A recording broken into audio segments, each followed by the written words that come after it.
what's up guys? I'm Ken with Mid-Level Media, your hub for everything physical media and entertainment, and I'm here today to talk about this latest release from Universal last night in SOHO, this 4K edition. And yeah, I'm super excited to get into this one and talk about it. I'm going to talk about the movie. I'm going to break down my thoughts because this was a first time watch for me. I didn't get a chance to get out in theaters to see this one. So yeah, we're going to talk about this. We're going to break it down, and then we're going to talk about the visuals. We're going to talk about the audio. We're going to talk about the features, the packaging, and just let you all know overall, is this worth picking up? But before I get into all that, I want to ask that if you are not yet a subscriber to the Mid-Level Media channel, what are you waiting for? Hit that subscribe button for more great content. Do all kinds of stuff on this channel, mostly centered around the world of physical media, new 4K and Blu-ray reviews, collection updates.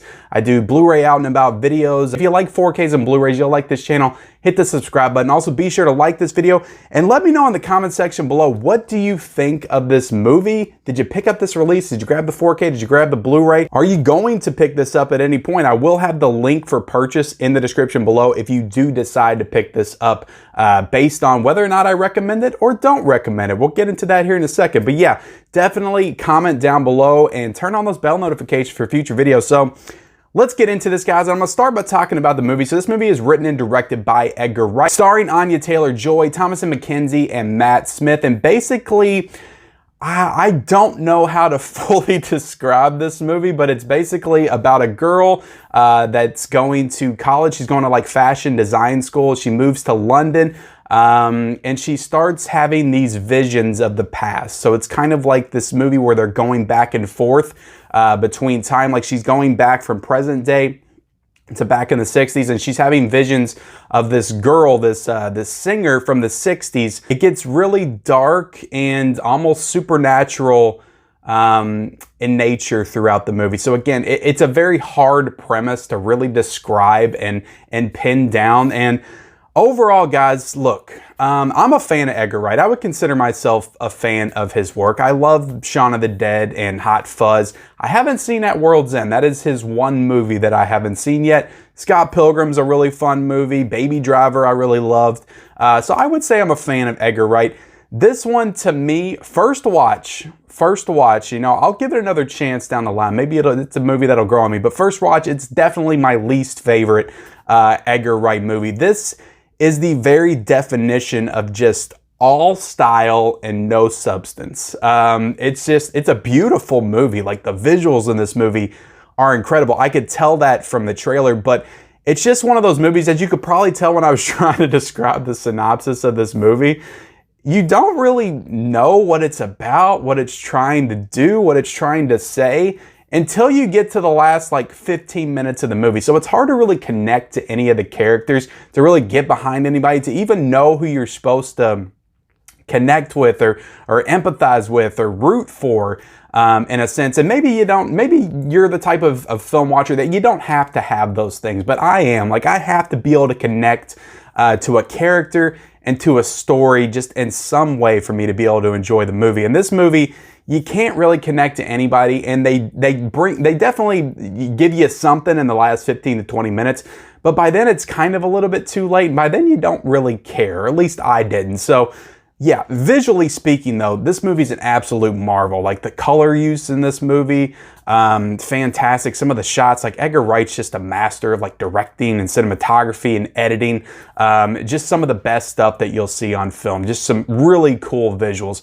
In this movie, like I said, there's definitely some supernatural aspects to it, like she's having visions. There's some strong horror elements here at play as well. Like when you first watch the trailer, this movie was first pitched to me, I feel like I read somewhere, as like a time-traveling giallo type film, like an old school Italian giallo. And those elements are there. Very few and far between, but they are there. There's definitely some very striking images. You know, I'm thinking of one particular scene where Thomasin McKenzie's next to a bed and there's a knife going into somebody and blood splat. That's very giallo to me. So like that scene in particular. And yeah, there's just a lot of weird things in this movie, but the visuals are absolutely fantastic. I think the performances are really great. I think Anya Taylor-Joy, she just, every single time, the more I watch of Anya Taylor-Joy, like The Queen's Gambit, she was fantastic. She is great in everything. I loved her in The Witch, was like the first thing Split, but I feel like she keeps getting better and better, and she just oozes charm and charisma, like across the board. Like from the second she enters a room, like you can just tell it's a star. Just somebody that you can't look away from. Your eyes are just absolutely fixated on her every single scene she's in. She just has this magnetic presence about her. So Anya Taylor-Joy is fantastic, but like I said, the character, there's nothing there for me. Like there's no substance there, but it's all like in her performance and just how charming she is as a performer is the reason why I'm drawn to her in this movie. So Thomasin McKenzie, she's really great. She was great in Jojo Rabbit. I loved her in that movie. She's great in this movie. Again, it's the character, it's the writing. I can't get behind anything, but the performance is fantastic. I love her performance. Matt Smith, you know, I'm not like a Doctor Who guy, so I know some people are. He's been in some stuff. I've never really seen him in anything. He's fine in this movie. Again, a fine performance. Everybody in this movie is good. The setting is fantastic. I love, they just perfectly recapture like that 60s London setting. All the settings just look fantastic. The costumes, the wardrobes.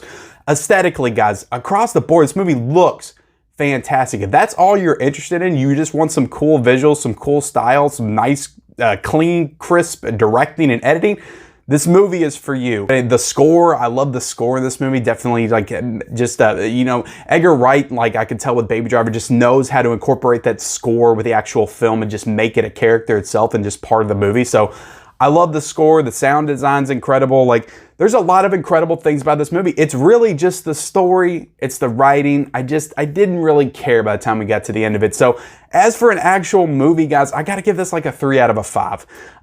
Again, like this is another one that I can see like maybe in 5 years I can watch it again and just appreciate it more for what it is. I don't know, movies like this tend to grow on me over time, and then sometimes they tend to drop for me over time, so I may like it less if I watch it again. But I can definitely see this one being held up in like cinematic history as just like one that people talk about for years to come just for its style, like maybe a Suspiria or something like that. I don't think the story in Suspiria is particularly that great as well, but the visuals in that movie is what stands out. Maybe this is one of those situations. So it's possible this movie could grow on me. As of right now, I was pretty disappointed in this movie overall, just with how it ended and just all throughout the movie, to be honest. It's like I struggled with understanding like what I was supposed to connect with throughout this movie. So I need that in my movies, and this movie didn't really give that to me. So yeah, I'll give it a 3 out of a 5. It's style over substance is what I'll say. So as for the transfer, guys, getting into that, like as you could tell, like when I was talking about the actual movie, like the visuals in this movie are ridiculously impressive. Like this movie was shot on film. Parts of it were shot on 35mm and parts were shot on digital. I think a lot of the outside sequences and stuff, and when they were remaking 1960s London from the outside, were all digital recreations. But once you get to some of those indoor sequences, that was shot on film. So you do get that old school like film feel throughout this with some good grain structure throughout. So I thought the transfer looked fantastic, just very impressive. Sharp colors and visuals throughout, like the black levels were very impressive. You know, just those neon colors from the nightclub. Like a lot of this movie is set at night in the dark, so you just get those really like sharp black levels, the contrast levels, like everything just looks great. This movie just looks super clean and spectacular visually across the board. And definitely, I would recommend if you're gonna buy this movie, I think it's like $23 on Blu-ray and the 4K is $30. I do recommend, if you really want to get this movie, if you saw this in theaters and you're a fan of it, I would recommend spending the extra money to get the 4K because I think you're gonna get more out of it visually. The visuals are great. This is Dolby Vision HDR10, so Universal just pulled out all the stops for this release. Excellent transfer. 2:39:1 aspect ratio, so looks fantastic. So getting into the audio, guys, we do have Dolby Atmos on the English version of this, so you have that. So the best sound quality, it sounded fantastic to me. Spanish is Dolby Digital Plus 7.1 and French is Dolby Digital 5.1. So you have those in those different languages as well. But yeah, the audio sounded great. Everything sounded, like I said, the score is fantastic in this. The special features, though, like I know that Universal has been killing it with their special features. Like Halloween Kills had some great special features. This does as well. And I'm starting to really love the Universal like menu screens. The menu screens are always awesome. And then over to the side, I didn't used to like it, but they have like the special features like running on these little TV screens on the side. I'll put up images and show you all, but I'm really starting to like that. And there's like 9 or 10 special features in this. It's like interviews and making of and deleted scenes. The special features are just out of this world on this movie, just giving you some really incredible insight into the making of this movie, into the mindset of some of the characters. It really like tries to explain a lot with these characters and like their motivations and what they're trying to do.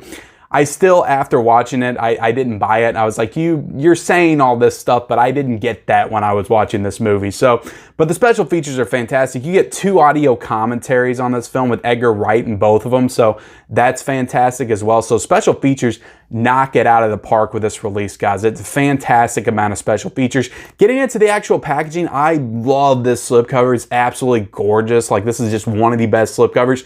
I'm still not fully on board with these Universal, how big they do the banners on there.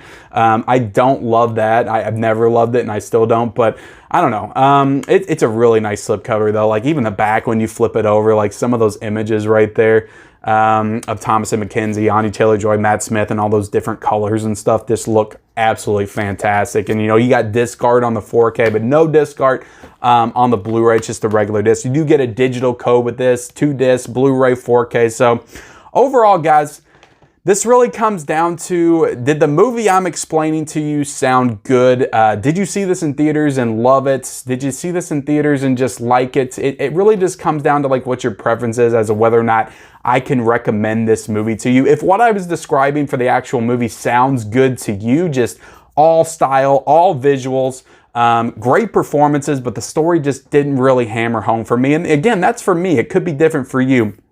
The movie is really my only negative with this release. Like everything else is super impressive and just Universal did an incredible job with this. So do I recommend it at the full $30? I would recommend you maybe wait, because again, this is I can see this being a divisive movie. I can see a lot of people watching this and not loving it. It's not a very accessible movie to just the mainstream regular audience, just the main moviegoers. This is more of like a cinephiles type of movie, like a film fan, you know, like a serious film fan. And again, I'm not saying just because I don't like it doesn't mean I'm not a film fan. I love a lot of films that are like this, but I don't know, there's just something about this movie that didn't connect for me. At the end of the day, guys, do I recommend this just personally for $30? Probably not. I probably wish I would have waited till it got down to like 20 or 25, but that's just me personally because I didn't enjoy the movie all that much, and that's definitely one of the more important aspects to me. But again, I think you can get this on Groove for like $27.99, deep discount for $27.99, so you might want to seek some of those other places out, but on Amazon right now it is $29.99. So if what I described to you guys sounds good, definitely pick this one up. I'll leave the link in the description below. So that is it, guys. That is my review for Last Night in Soho. Hope you enjoyed the review. Again, comment down below your thoughts on this film, and also, did you pick this release up? Are you gonna pick it up based on my recommendation? Let me know in the comment section below. Also, be sure to like this video, guys. Subscribe to my channel if you haven't already. Turn on those bell notifications and follow me on all my social media accounts. Those links are down below in the description, and we'll see you next time.